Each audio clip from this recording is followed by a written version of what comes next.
China just turned on a data center at the bottom of the ocean. It runs on wind power. It uses zero fresh water, and it costs 22% less to operate than anything Nvidia's biggest customers are building in the United States right now. Welcome back to AI Assets, your daily source for the sharpest AI investment intelligence. This is not a science fiction story. This is a real facility, live right now off the coast of Shanghai, and it has direct implications for some of the most important AI infrastructure investments in the market today. Here are the facts. The Shanghai Lingang Undersea Data Center project went live in May 2026. It sits 10 meters below the ocean surface, approximately 10 kilometers off the Shanghai coastline. The facility cost $226 million to build and has a current capacity of 24 megawatts, enough to run up to 864 servers simultaneously. It runs on 97% renewable energy from an adjacent offshore wind farm. Cooling is provided entirely by seawater pumped through a radiator system, which means zero freshwater consumption compared to millions of liters per day for a conventional data center. The energy efficiency number is the one that should get every AI investor's attention. The facility achieves a power usage effectiveness, PUE, of 1.07. For context, a PUE of 1.0 is theoretical perfection. Every major US hyperscaler, Google, Microsoft, Amazon, operates at a PUE of between 1.2 and 1.57. A PUE of 1.07 means that almost no energy is wasted. This facility is operating at an efficiency level that no land-based data center in the world has ever achieved at commercial scale. And this is just phase 1. The full build-out targets 500 megawatts of capacity, growing to over 20 times the current size. Now let's get into the investor context, because this story goes far beyond an engineering headline. The single biggest cost in running AI at scale is not the chips. It is the energy and the cooling. For every dollar OpenAI, Google, and Microsoft spend on Nvidia GPUs, they spend another dollar or more on the electricity and cooling systems needed to run those GPUs continuously. Energy and cooling together represent roughly 40 to 60% of total data center operating costs at hyperscale. If China has found a way to cut that cost by 22% and then scale it to 500 megawatts and then to gigawatt-scale facilities, the economics of AI infrastructure in China become fundamentally different from anywhere else in the world. Now combine that with China's announced plan to invest $280 billion in new AI data centers over the next 5 years, the largest national AI infrastructure commitment ever made. If even a fraction of that infrastructure uses undersea or ocean-cooled architecture, China will be running AI compute at a structural cost advantage that Western companies simply cannot replicate. The United States does not have the same coastal geography, regulatory speed, or state-backed capital to move this fast. The direct stock market implication is this: every company in the AI infrastructure value chain that depends on high US energy costs staying competitive needs to be reevaluated. Vistra and Constellation Energy, two of the biggest power companies feeding US data centers, have both seen their stocks surge 80 to 150% in the past 18 months on AI energy demand. If China's undersea model scales and proves replicable, the long-term thesis for those companies looks weaker than the market currently prices. Nvidia is the second company to watch. China is already cut off from Nvidia's most powerful chips due to US export controls.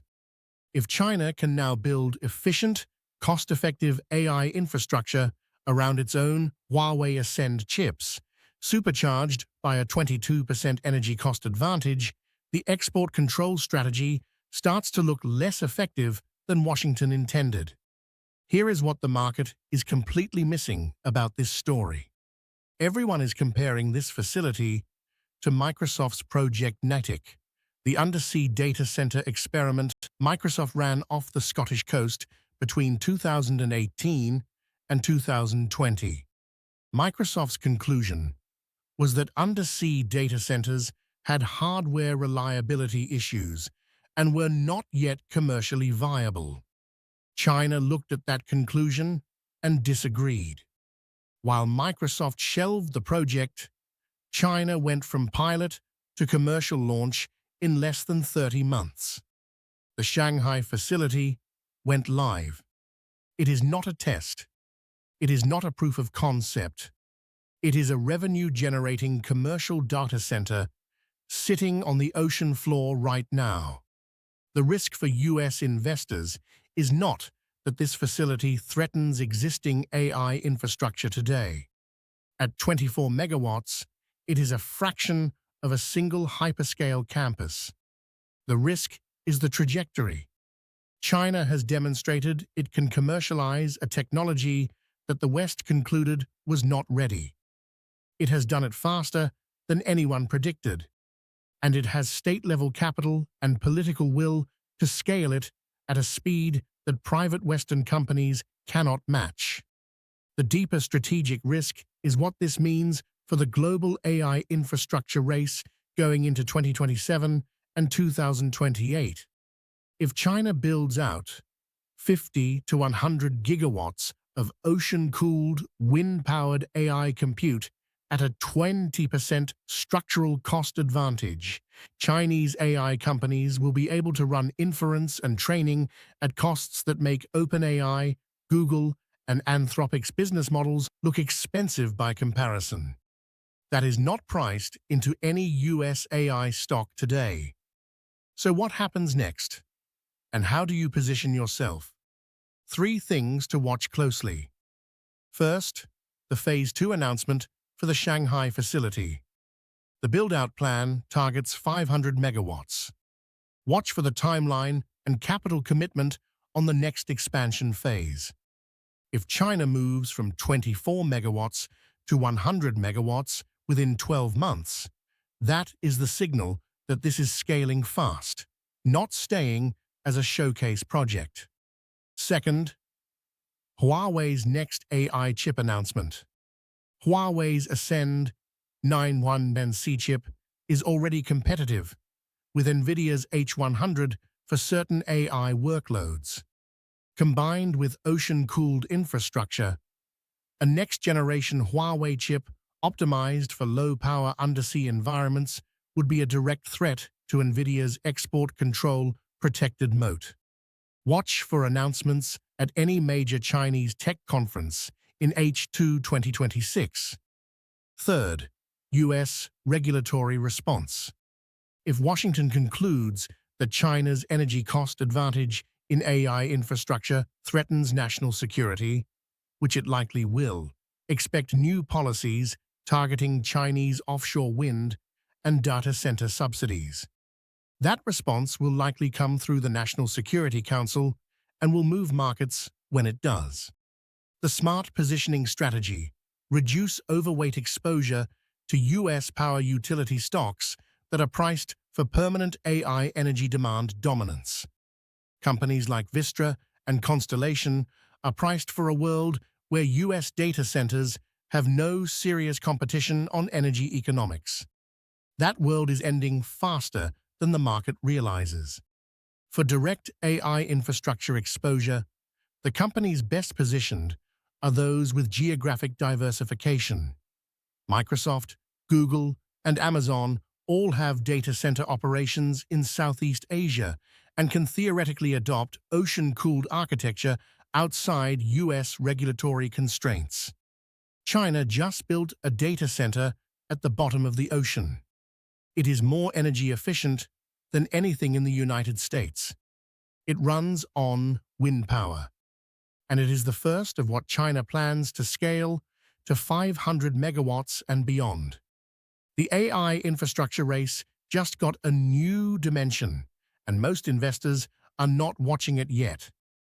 If today's analysis gave you a new angle on the AI infrastructure wars, subscribe to AI Assets right now. Every single day we bring you the news, the investor context, and the angle the market is missing. Drop your take in the comments. Does China's undersea data center change how you think about US AI infrastructure stocks? I want to hear your perspective. Stay sharp. The most important AI investment moves are the ones nobody is talking about yet.